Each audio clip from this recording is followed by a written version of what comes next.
পারে।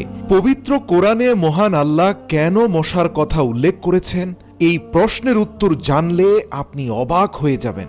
প্রিয় দর্শক, একটি মশার শরীরের ভেতরে এত বেশি পরিমাণে বিশেষত্ব লুকিয়ে রয়েছে যা অধ্যয়ন করলে, জানলে আপনি পুরো বিশ্বের নানান রহস্যের সন্ধান পেয়ে যাবেন।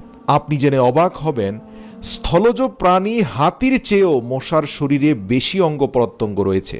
কোরআনুল কারিমে যখন আল্লাহ তাআলা মশার উল্লেখ করেছিলেন, তখন কাফেরেরা বলতে শুরু করে যে আল্লাহ তাআলা এত মহান ও অসীম ক্ষমতাধর সত্তা, কোরআনের মতো এত মহান কিতাবে নিজের ক্ষমতা ও মহত্বের কথা বলতে গিয়ে মশার মতো এমন তুচ্ছ ও ক্ষুদ্র একটি প্রাণীর উদাহরণ কেন দিয়েছেন? তখন আল্লাহ তাআলা তাদের জবাব দিতে গিয়ে আয়াত নাজিল করেন। আল্লাহ বলেন, আল্লাহ তাআলা অতি ক্ষুদ্র প্রাণী মশার উদাহরণ দিতেও কোনো লজ্জাবোধ করেন না, অথবা তার চেয়েও ক্ষুদ্র